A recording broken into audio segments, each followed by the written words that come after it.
Okay, guys, we're back. Let's just carry on, yeah? I'm actually quite enjoying this. Right, let's get the video up. Next one, guys. Let's have a look. The king of rock and roll.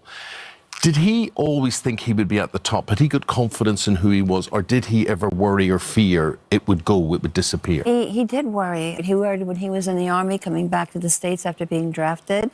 He was out of the limelight for 2 years. He didn't know if the fans would still be supporting him, if he'd lost all his fans because newer upcoming, rockers were coming up. Even when he did the 68 special, nerve-wracking. And I mean, he wanted to stop right then and there. He didn't feel that he was going to, be able to perform the way that they saw him because he had grown up or matured. Yeah. And of course, going into Vegas, you couldn't talk to him before the show. You didn't go into his dressing room. He had to do his own mental, emotional, how could I say, like a meditation for himself to get out there. But once he was on that stage, you would never know it because he enjoyed it so much and loved it.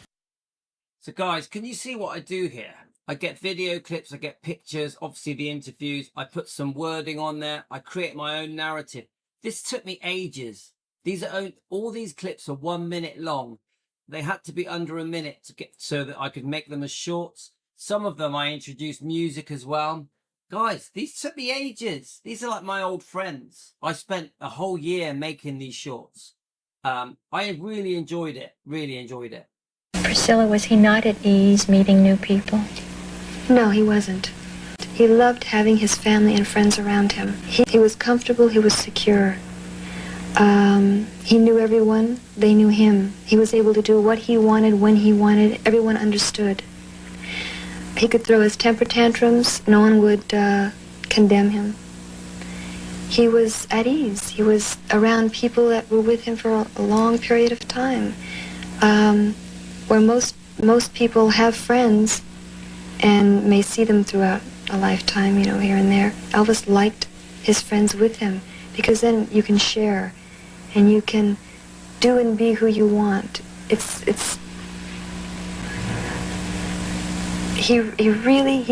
He loved having his family and friends around him.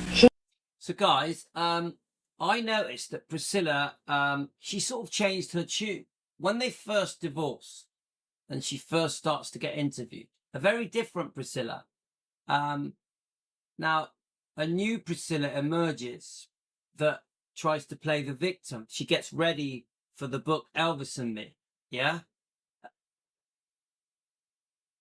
But a new Priscilla she has a game plan, in my opinion, to portray herself as a poor victim. Look at what I went through. I was groomed, controlled. I was a prisoner. I had no life. I had no freedom. This is the new game that Priscilla plays. She doesn't start playing that game until the 80s. In the 70s, she's still playing poor Elvis, we're friends. It changes. It becomes all about money, ambition, her own needs, her selfish needs. Lisa Marie feels left out. Lisa Marie,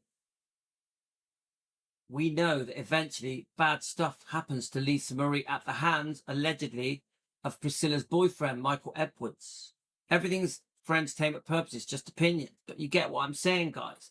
There is a change in Priscilla from the 70s to the 80s. If you had a problem, could you sit with Elvis? Would he take the time to listen to what was aching you? And could he comfort you? I very rarely went to him with any problems. It's a very strange relationship. I really think that this is a very short little clip, but she's very much manipulating the public to feel sorry for her. Keep listening, guys. It was a love, but I never wanted to upset him because he took it so hard. Do you see that? I never wanted to upset him because he took it so hard. She's trying to go, oh my God, I was too scared to talk to him. He might bite my head off. She's playing a game. If I were to come to him with a problem, it would hurt him deeply. So I worked it out myself. See, if you were the public watching that interview, you'd feel sorry for Priscilla, Guys, I don't hate Priscilla. I see the manipulation. I see, to me, there is a slow, how can I say it? There's a very clever ploy here to win over public affection. Oh, look at what I went through.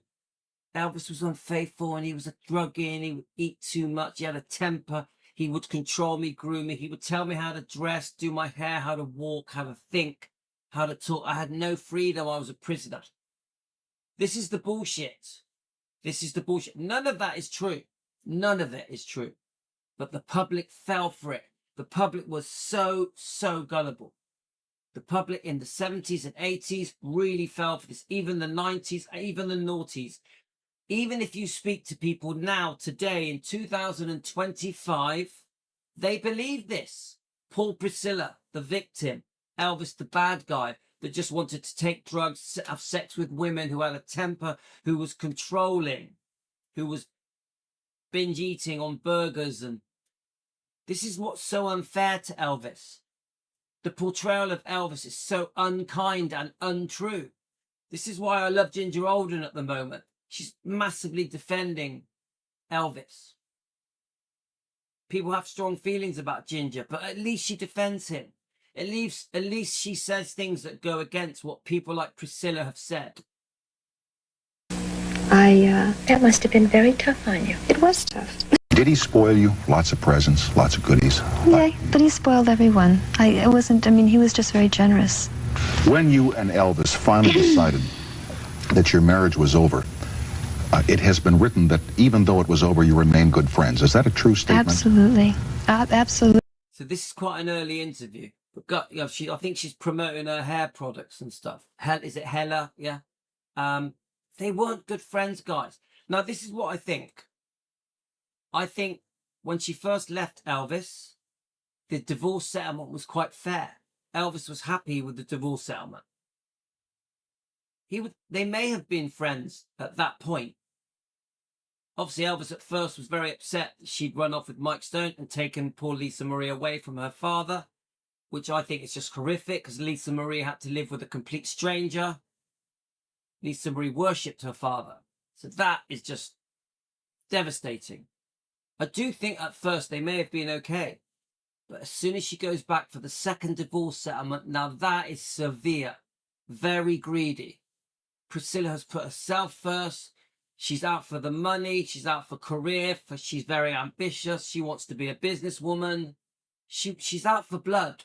The second divorce settlement, which I think started around 73. You tell me, guys. 73, 4. You tell me.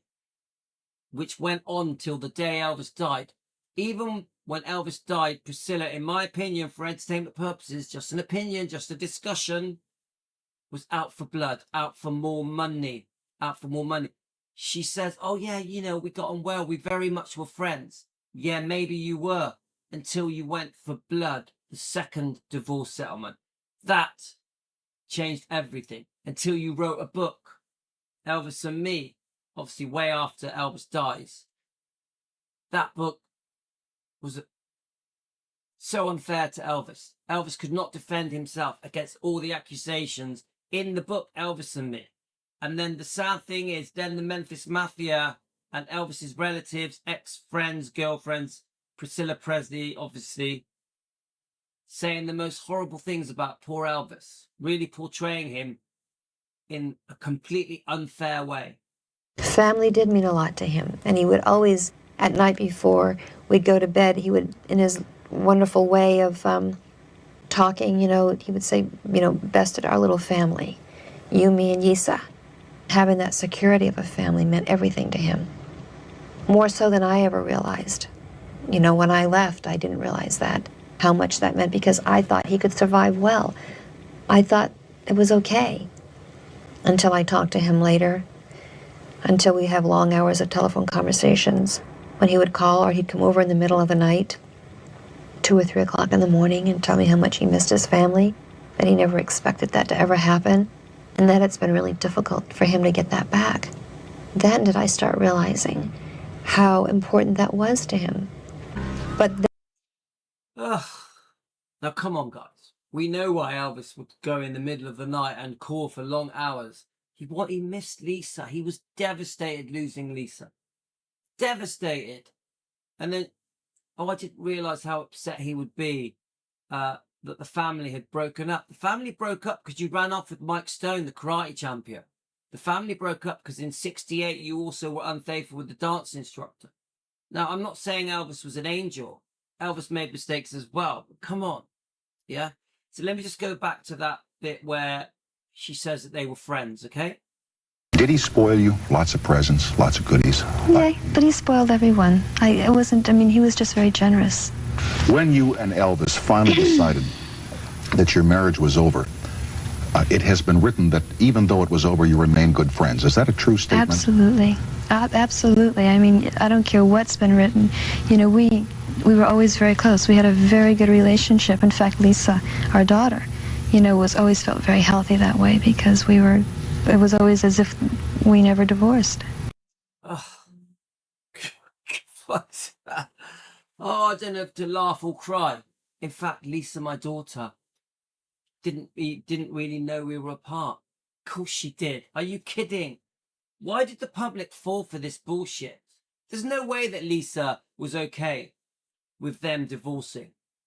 There's no way that Lisa was okay with Priscilla's boyfriends. We know later on, Michael Edwards allegedly abused her. Allegedly, he admits it in the book that he loved her, in his book, Michael Edwards' book. Do you know what I'm saying, guys? Lisa put it in her book, From Here to the Great Unknown, that he was inappropriate, Michael Edwards. Now, we believe Lisa. We have to say it's for entertainment purposes, just an opinion. We can't say it's a fact. So it's alleged. But come on, guys. She's trying to give the impression, Priscilla is trying to give the impression that Lisa was okay. She wasn't okay. She had been taken away, dragged away from her father to live with a stranger. Eventually, one of Priscilla's boyfriends was inappropriate. Get it, guys? So why does anyone fall for this bullshit? He's had so much written about him that I think enough has been said. I hope the people, the public, will see him as a great entertainer and a great person, and not, you know, what people have portrayed him. I mean, there's so much untruth about. Do you know what? You think about what she's saying. A great, you know, people see him. I wish people would see him as a great entertainer, great showman, a great singer. How could they?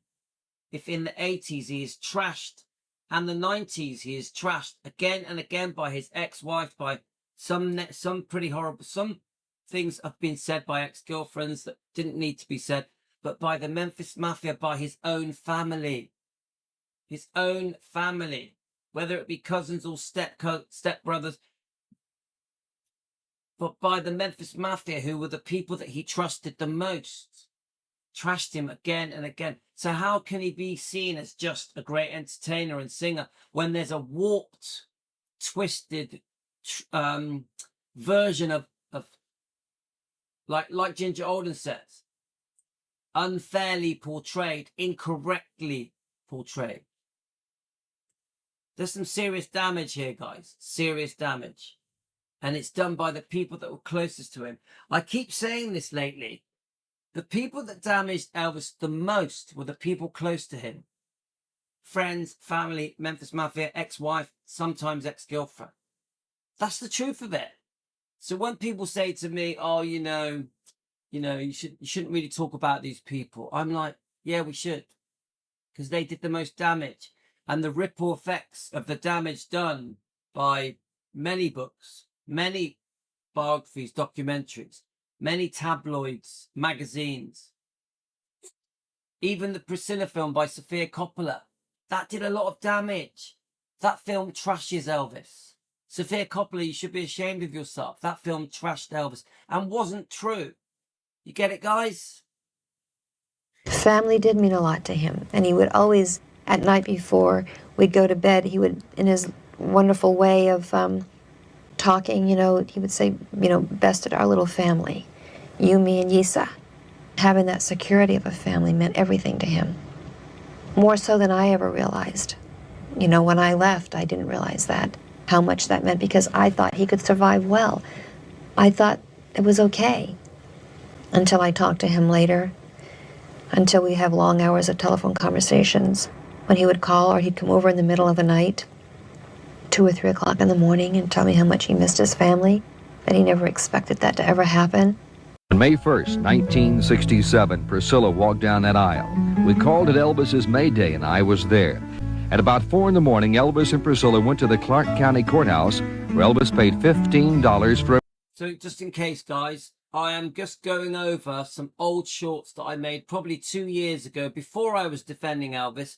I just think it's a good way of just discussing many different topics concerning Elvis and his life. When I started making these shorts, it was to just show his life going from the 50s to the day he died. Even after he died, I did many shorts discussing other people's thoughts on Elvis Presley and their time with him, whether they be co-stars or singers that Elvis respected, like Tom Jones, or boxer like Muhammad Ali. So that was the point of these shorts, to just give people a feel for Elvis Presley, the human being. So this is obviously concerning the marriage. For a marriage license. Then they drove to the Aladdin Hotel and retired with the wedding set for early that same morning. There were only 14 people at the actual wedding, but a huge reception and press conference followed, and almost immediately the news was flashed around the world that Elvis Presley had been married. They were the picture of true love. Elvis was the happiest I'd seen him in a long, long time, and it was a dream come true for Priscilla. So look, George Klein obviously says Elvis was the happiest I've seen him for a long, long time. But you have to understand, I love George Klein. He is such a good friend to Elvis. Yeah, I love him. Yeah, an amazing career as well. Very, very there for Elvis. But once Priscilla became in charge of Graceland's, controlling Elvis Presley Enterprises, and was very powerful, everyone had to keep Priscilla happy. You couldn't do books and biographies and documentaries. You couldn't do anything without the permission of Priscilla, who was at the top of the chain. Yeah. Until she sold 85% of EPE. Should never have happened. You know my feelings on that. So people like George Klein, Jerry Schilling, they basically kissed her butt, kissed Priscilla's ass, because she was the boss. They had no choice. If they wanted to make their money, do their books, documentaries, shows, interviews, tabloids, magazines, they had to keep Priscilla happy. This is why you see, in my opinion, this is why you hear people like George Klein praising Priscilla. Private wedding cake and a massive diamond ring that Elvis's jeweler had flown in from Memphis, and attention like she'd never ever seen before. Michelle, Priscilla's younger sister, was her maid of honor. Mr. Presley was there, as were Priscilla's parents and family. They all flew back to Palm Springs. Elvis and Priscilla stayed there for a short honeymoon, then settling down to life on May 1st. And then every night to go to sleep, he takes some pills. So here we are, guys. Me and Karen have been discussing this. Karen has sent me some stuff, but I'm saving it for when her book comes, to do with Elvis's need for prescription medication. Yeah, I don't want to whitewash it. Elvis took too many. Elvis may have been addicted to some of them. Elvis had serious problems with sleeping, serious problems within his body, chronic health problems, colon problem, many problems with his health. So let's hear what, so obviously, is that Barbara Walters, I think? Let's watch Barbara Walters try and trash Elvis and make him out to be a drug addict, rather than discussing the fact that he was just very sick and needed his medicine, turned to his doctors for help because he was desperate and in pain and needed his pain soothed, needed to be able to sleep, needed energy, needed to get through the day. Elvis, sometimes in his life, in the late in 77, 76, was struggling just to get through the day because he was so unwell, so sick, and couldn't sleep. Let's have a listen. He'd have to. I mean, he would, he had a fear of insomnia, first of all. And when he woke up, he had a horrible fear he could never get back to sleep again. And it was real. So every night he took the pills, and he gave them to you, too? Yes. And they became normal? Mm-hmm. So this is this bizarre life of being... I hate it when she uses the word bizarre. The whole twist of that interview is to make Elvis look bad, to make Priscilla look like an innocent victim. almost like he forced her to take pills. Elvis would never force anyone to take pills. He couldn't sleep. He had fear of insomnia. He had fear that if he fell asleep, he would never wake up again. You get it, guys? She says it, her own words. Barbara Walters really does have it in for Elvis. She's got it in. She wants to make him look bad. She is loving trashing Elvis. Able to have or buy anything you want. Loneliness. Days of being alone with him in darkened rooms. Pills. And you loved him. Mm-hmm. Was he good to you? Very. So look, was he good to you? Very. But she trashes him on national TV to millions of people. Tens of millions of people watch this. I would say more than tens of millions, maybe 50 million people watch Priscilla trash Elvis and play herself as the victim. Could you imagine how Elvis would feel that that was happening? The betrayal here. The betrayal here of Priscilla to make money, to get sympathy, to play the victim. Poor me. Look what I went through. And how good was Elvis to Priscilla? He gave her everything. Remember, there's almost no mention of her being unfaithful as well. Definitely no mention of the second divorce settlement. Yeah? So let's keep going, guys. Was he also bad to you? When you say bad to me, I don't think it wasn't bad to me in a way that, intentional bad. Elvis went through an awful lot, and I think the communication that we had was very difficult and different. She was telling me, son, I'll be all right. Your relationship with Elvis depended very much on how his career was going. That's true. He would just have low points, and when he had low points, there was nothing that could get him out of it. And I feel that's another reason why Elvis felt the help that he had, with some of the pills would get him out of that. I mean, he went through a lot. He went through an awful lot. A lot was expected of him. A lot of demands were put on him. He didn't know how to deal with it any other way. He really...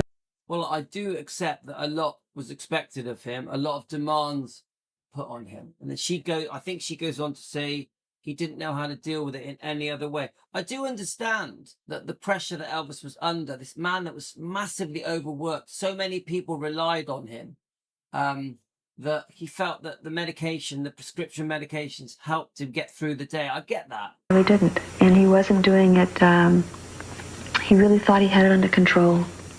How did you get your... 21 days after, it was like a nightmare for them. That, oh my God, this is bigger than we ever expected.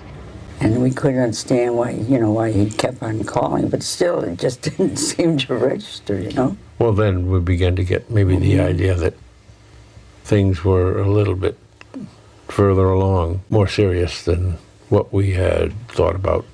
So this is misleading, isn't it, guys? Because Elvis he didn't see her for 18 months. She didn't come over to Graceland's to live until she was more or less 18.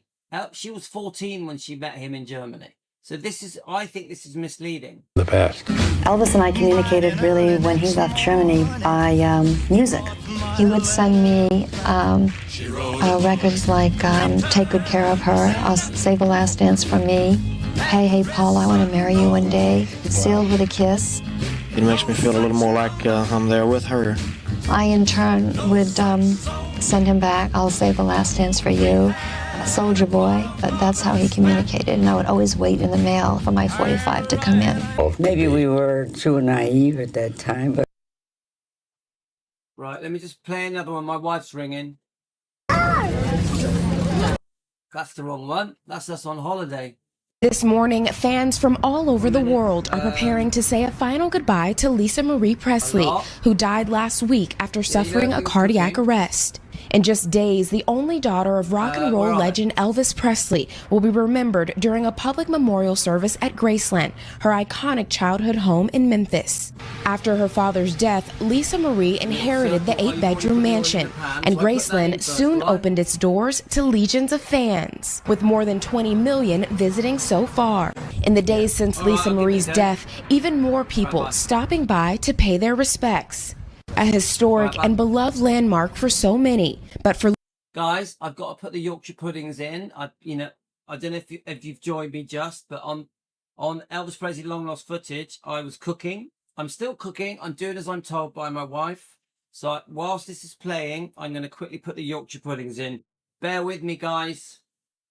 Lisa Marie, Graceland was home. And Lisa Marie's memorial service will be held here at Graceland on Sunday. It will be open to the public and live streamed. And after the service, everyone will be invited to join the procession to the meditation garden, which will be her final resting place.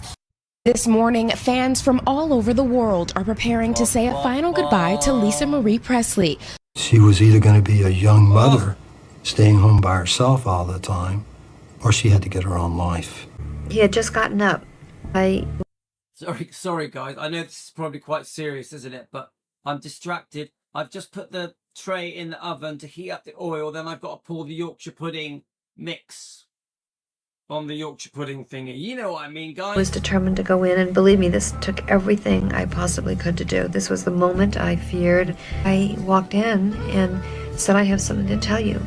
I just remember so much that wasn't said, that I couldn't say. It was me growing. It was my needs. It was a lot of pain, because this is, you have to remember, I still loved him very much. Still do. It's such a load of bullshit. I'm sorry, guys. Well, at least the song's nice. But she was shagging Mike Stone. It's such bullshit. I still loved him. I still do. You were shagging Mike Stone. Come on. That's why you left him. He caught you. You've been secretly shagging him for a year. Come on. Let's be real. Please. That was the hardest thing in my entire life, when you love someone and then have to leave them. But I never would have had a life if I didn't take that step. She was either going to be a young... Oh, that really drives me mad. I would never have had a life if I didn't take the step. Are you kidding? Priscilla, please, if you ever watch my show, yeah? Are you kidding? You were living with Elvis in a beautiful home. You had a small child. You had a husband. You had total freedom to do whatever you want. Money, car. Your friends and family were visiting you. You were friends with the wives of the Memphis Mafia. You had a great life. You were doing different lessons. You were doing many different things, not just karate. Yeah. So you had a life. You had an amazing life. Your life was fantastic. You had the time of your life all through the 60s. Elvis took you away from Germany, a very basic life, into this glamorous life of Elvis Presley. And you say you never had a life. Are you serious? Yeah, you changed your life when you moved out and lived with Mike Stone, forcing Lisa Marie to live with a stranger, and you were shagging him, who you'd been secretly shagging for a year, by the way. You chatted him up. Yeah, you changed your life to a different life. You took Lisa Marie away from her father and you shacked up with a different man. That's what happened. You had a life. You had an amazing life. You threw it away. And now you say that he's the love of your life. You want to be buried next to him. Come on. Do you really think that we, the public, are stupid? Mother staying home by herself all the time, or she had to get her own life. He had just gotten up. I was determined to go in and I don't mean to laugh, guys, because I don't know what you just watched. But I just put the Yorkshire puddings in. I had to heat up the tray, pour the Yorkshire puddings into each. There was about 16, I think. I'm now boiling the water so we can cook the cabbagey stuff. Yeah. So everything's cooking, guys. Everything's in the oven. I'm on it. I'm doing as I'm told. My wife has given me orders, and I've been trying to cook a roast dinner whilst I'm on with you guys. Okay? So don't mess with me. I can do everything. I can do everything I want. I'm amazing. Next, please. Right, when she pulls up, my wife's going to pull up. She doesn't know that I've been doing a live. She doesn't really know. So when she pulls up, I'm going to shut the laptop and go, yep, I've been cooking. Everything's good. Yep, everything's boiling. The broccoli is cooking. The carrots are in. The stuffing's in. The Yorkshire puddings are in. Obviously, the pork is cooking. We're having pork, by the way. The gravy's getting ready to be made. Guys, you're all invited for dinner. Presley was the only child of the king, and today, genuine royalty came to pay their respects. My late mother-in-law used to say, grief is the price we pay for love. Her childhood home and now her final resting place, Lisa Marie alongside her father Elvis. On the front lawn of Graceland in Memphis, Tennessee Sunday, fans from across the country gathered for a public memorial service and a goodbye to Lisa Marie Presley. In the emotional service, we heard from Presley's friends and family, including her mother, Priscilla Presley, who read a tribute written by one of Lisa Marie's children. She knew it was. What do you think was the most influential thing in his life, the person or experience? Would you say something that really shaped him? I'm just going to quickly put the water in the broccoli. I'll be 30 seconds. My parents moved back to the States, and when they wanted to come and visit, they would notify me and say, we want to come by and see you. We were living at that time in California. Sandy and I were living in the same house with Priscilla and Elvis. Well, obviously I was staying with Elvis. And I told Charlie, I said, Charlie, my parents are coming to see me and I need your room. So that when my parents came, you know, I'd say, and this is my room. Right, the wife's here. Here we go. Bye, guys. See you guys.